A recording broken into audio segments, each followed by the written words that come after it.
বন্ধুরা, আমি প্রতিদিনই মিঠিঝোড়া গল্পের পাশাপাশি আমি আমার ডেইলি লাইফস্টাইল ব্লগ শেয়ার করি। প্লিজ আমার ভিডিওগুলো দেখে আমার পাশে থাকবে। আজ আমি একেবারে বিয়েবাড়ির স্টাইলে নিয়ে চলে এসেছি লাল শাকের ভাজা। তো চলো ভিডিওটা এখন শুরু করি। তো আজকের মিঠিঝোড়া ধারাবাহিকের নতুন আপডেটে দেখা যাচ্ছে যে অনির্বাণের প্রশ্নের মুখে বিধ্বস্ত হয়ে হঠাৎই অজ্ঞান হয়ে পড়ল রাই। অনির্বাণ ঈশাকে বলতে থাকে, ঈশা, আমি অন্তত আধা ঘন্টার জন্য হলেও তোমাদের এই অনামিকা দিদির সঙ্গে আমি কিছুটা সময় কথা বলতে চাই একান্তে। অন্যদিকে ঈশার পারমিশন নেওয়া মাত্রই অনির্বাণ রাইকে জড়িয়ে ধরে বলতে থাকে, রাই, তুমি আমার কথা তো ছেড়েই দিলাম, তোমার এত বড় দুঃসাহস যে তুমি তোমার বাড়ির মানুষদের কথাও একবারের জন্য ভাবলে না। তুমি তোমার পরিবারের কাছে বেঁচে থাকার খবরটা দিলে। আমি তোমাকে কথা দিচ্ছি, এক বিন্দুও তোমাকে কেউ বিরক্ত করতো না। তুমি যখন সিদ্ধান্ত নিয়েই ফেলেছো তুমি একাকিত্বে তোমার জীবনটা তুমি উপভোগ করবে, তাহলে তুমি একাই বাঁচতে। তাই বলে তুমি তোমার গোটা পরিবারকে এইভাবে শাস্তি দিয়ে যে জীবনটা গুছিয়ে নেওয়ার কথা ভাবলে কি করে?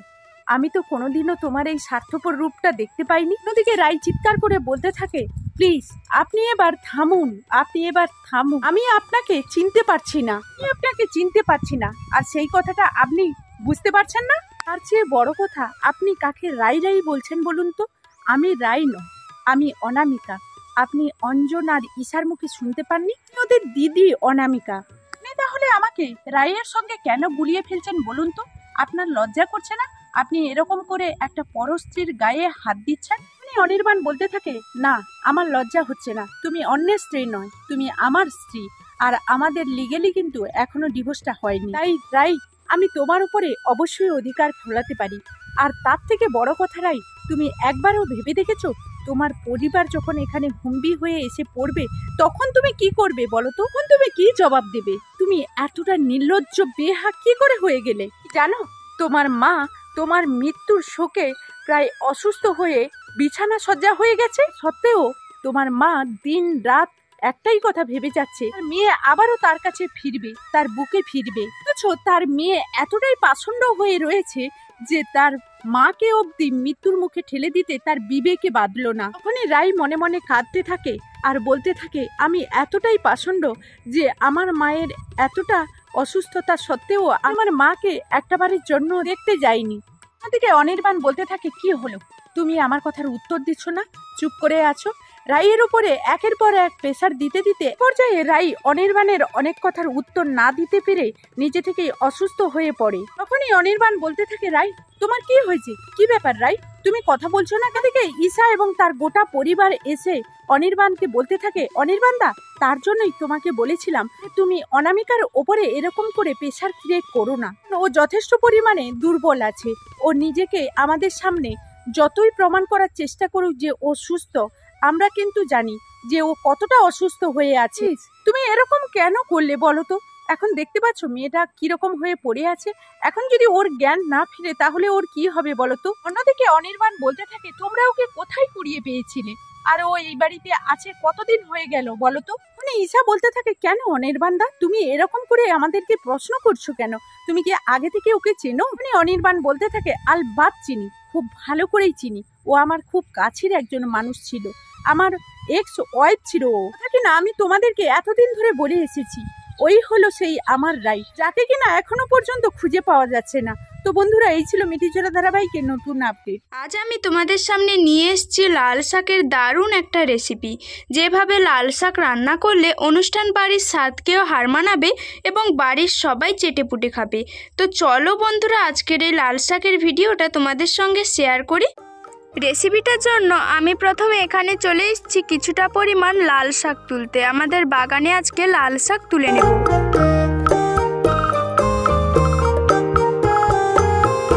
এখন লাল শাকগুলোকে আমি এইভাবে কেটে নিচ্ছি। তোমরা তোমাদের পরিমাণ মতো লাল শাক এখানে নিয়ে নেবে।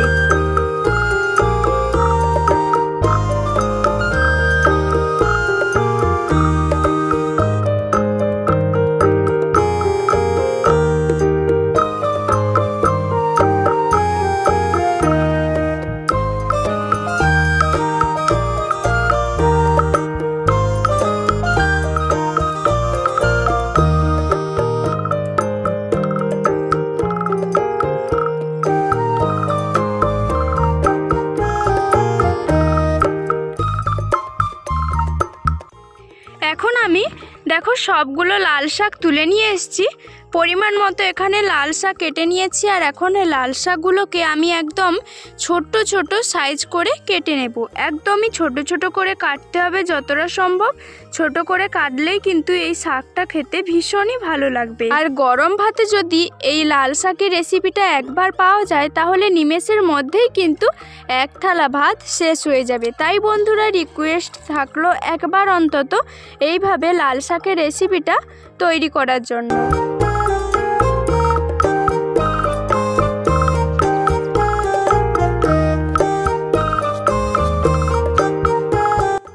আর এইভাবেই দেখো আমি সবগুলো লাল শাক যতটা সম্ভব ছোট ছোট করে কেটে নিয়েছি। আর লাল শাকগুলোকে আমি খুব ভালোভাবে জলে পরিষ্কার করে ধুয়ে নিয়েছি। খুব ভালোভাবে এই লাল শাকগুলোকে অবশ্যই জলে পরিষ্কার করে নিতে হবে। এখন মূল রান্নায় চলে যাব। কড়াইতে বেশ কিছুটা পরিমাণ দিয়ে দিচ্ছি সর্ষের তেল। তেলটা একটু গরম হয়ে যাওয়া পর্যন্ত অপেক্ষা করব। তেলটা একটু গরম হয়ে গেলে এর মধ্যে দিয়ে দিচ্ছি দুটো শুকনো লঙ্কা। এই শুকনো লঙ্কাটা দিয়ে তারপর দিয়ে দিচ্ছি হাফ চামচ গোটা জিরে। এখন শুকনো লঙ্কা আর জিরেটাকে তেলের মধ্যে হালকা ভেজে নিতে হবে। আমি কিন্তু আজকের এই শাকের রেসিপিটা সম্পূর্ণ নিরামিষভাবে তৈরি করছি। ওগুলো একটু ভাজা ভাজা হয়ে গেলে এখন এই যে লাল শাক কাটা ছিল সেই লাল শাকটা এখানে তুলে দিতে হবে। আর অনেকগুলোই কিন্তু আমি আজকে শাক কেটেছি। আমি প্রথমে কড়াইতে দিয়ে দিয়েছি আরও বেশ কিছুটা শাক আমার থেকে গেছে। ওই শাকটা আমি নাড়াচাড়া না করেই কিন্তু এইভাবে ঢাকনা দিয়ে দেব। কিছুক্ষণ বাদে ফিরে এসেছি, ঢাকনাটা আবার খুলে নিয়েছি। আর শাকটা দেখো অনেকটাই কমে এসছে, নরম শাক যেহেতু তাই অনেকটাই কমে গেছে। একটু নাড়াচাড়া করে দিলাম। আর এখন দিয়ে দিচ্ছি এর মধ্যে যে বাড়তি আলাদা শাকটা ছিল সেই শাকটাও এর মধ্যে দিয়ে দিচ্ছি। এই শাকের রেসিপিটা যেহেতু ভীষণই ভালো লাগে, আমি বাড়িতে আরও কয়েকবার বেশ ট্রাই করেছিলাম, খেতে ভীষণই মজাদার হয়। তাই আমি কিন্তু আজকের একটু বেশি করেই এই শাকের রেসিপিটা তৈরি করছি। এখন এর মধ্যে দিয়ে দিচ্ছি স্বাদ মতো লবণ আর হাফ চামচ মতো হলুদ গুঁড়ো। লবণ আর হলুদটা দিয়ে না নাড়াচাড়া করেই কিন্তু আমি ঢাকনা দিয়ে কিছুক্ষণ রেখে দেব। সেই ফাঁকে আমি এদিকে নিয়েছি বেশ কিছুটা পরিমাণ নারকেল। এই রেসিপিতে নারকেল কিন্তু খেতে ভীষণই ভালো লাগে যেহেতু নিরামিষ রান্না। তোমরা চাইলে নারকেলটা নাও দিতে পারো, তবে অবশ্যই নারকেলটা দেওয়ার চেষ্টা করবে, তাহলে ভীষণই মজাদার।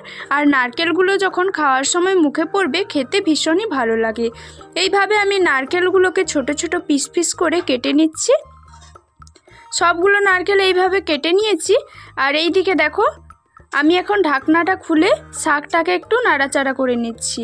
আর যেহেতু বাগানের দেশি শাক সার্ভিস ছাড়া, তাই কতটুকু হয়ে গেছে দেখো, কতগুলো শাক আমি কেটে নিয়ে এসেছিলাম আর কতটুকু হয়ে গেছে দেখে নিশ্চয়ই বুঝতে পারছো। এইভাবে নাড়াচাড়া করে আবারও কিছুক্ষণ ঢাকনা দিয়ে কিছুক্ষণ বাদে ফিরে এলাম। আবারও ঢাকনাটা খুলে নিয়েছি। আর দেখো কিভাবে জল বেরিয়েছে, অনেকটাই কিন্তু জল বেরিয়েছিল। সেই জলগুলো অনেকটা শুকনো হয়ে গেছে, আরও এতগুলো জল আছে। আবারও ঢাকনা দিয়ে দিলাম। এইদিকে আমি শিলনোড়াইতে নিয়ে নিয়েছি বেশ কিছুটা পরিমাণ ভাজা বাদাম। প্রথমে আমি বাদামগুলোকে শুকনো কড়ায় একটু ভেজে নিয়েছিলাম, তারপর ছাল ছাড়িয়ে খোসাগুলো ছাড়িয়ে এইভাবে একটু আধ ভাঙা করে নিচ্ছি শিলনোড়ায়। তারপর ওই নারকেল যে আমি ছোট ছোট করে রেখেছিলাম তার সঙ্গে নিয়ে নিলাম। আবারও কিছুক্ষণ বাদে ফিরে এসেছি। এদিকে ঢাকনাটা খুলে আবারও নাড়াচাড়া করে নিচ্ছি। এখন দেখো আমার প্রায় জলটা শুকনো হয়ে এসছে, দেখে বুঝতে পারছো, কিন্তু পুরো জলটা এখনও শুকনো হয়নি। তাই আবারও ঢাকনা দিয়ে আবারও কিছুক্ষণ বাদে ফিরে এলাম। এখন আমার জলটা শুকনো হয়ে গেছে মোটামুটি। আর এই সময় আমি দিয়ে দেব নারকেল আর বাদাম। নারকেল আর বাদামটা দেওয়ার পর দিয়ে দিচ্ছি অল্প একটু পরিমাণ চিনি। যেহেতু এটা নিরামিষ রান্না তাই চিনি দিলে কিন্তু ভীষণই ভালো লাগে। তোমরা চাইলে চিনির পরিমাণটা বাড়িয়ে কিংবা কমিয়ে নিতে পারো। একটু নাড়াচাড়া করে ঢাকনা দিয়ে এটা এক সাইডে সরিয়ে রেখে দেব। আবারও একটা কড়াই বসিয়ে বেশ কিছুটা পরিমাণ দিয়ে দিলাম সর্ষের তেল। এরপর এর মধ্যে নিয়ে নিচ্ছি বড়ি। শাকে কিন্তু বড়ি দিলে ভীষণই ভালো লাগে। তো তোমাদের কাছে যদি ছোট বড়ি থাকে তবে সেটাই নেবে। আমার কাছে বড় বড়িটা ছিল, তাই আমি শিলনোড়াইতে একটু আধ ভাঙা করে নিয়েছি। এইভাবে বড়িটা গরম তেলের মধ্যে দিয়ে দিলাম। তারপর মিনিট 2 মতো হালকা আঁচে একটু ভেজে নেব। বেশি ভাজার প্রয়োজন নেই, হালকা ভেজে এরপর এর মধ্যে শাকটা দিয়ে দেব। শাকটা দিয়ে আবারও একটু নাড়াচাড়া করে নিচ্ছি। তো এখন দিয়ে দিচ্ছি 3টে চেরা কাঁচা লঙ্কা। তোমরা তোমাদের পরিমাণ মতো এখানে লঙ্কাটা দিতে পারো। একটু নাড়াচাড়া করে নিয়েছি। এখন আমার রেসিপিটা পুরোপুরি তৈরি। একটা পাত্রে সার্ভ করে নিলাম। তো বন্ধুরা, তোমরা যদি আমার এই ভিডিওটা ফেসবুক পেজ থেকে দেখো, অবশ্যই পুতুল ফ্যামিলির পেজটাকে ফলো করে লাইক কমেন্ট করে পাশে থাকবে। আর ইউটিউব থেকে দেখলে অনুরোধ থাকলো সাপোর্ট করে এইভাবে এগিয়ে নিয়ে যাওয়ার জন্য। তো বন্ধুরা, আজকের ভিডিওটা এই পর্যন্ত। এখনকার মতো বিদায় নিচ্ছি। সবাই সবার পরিবারকে নিয়ে ভালো থাকবে, সুস্থ থাকবে।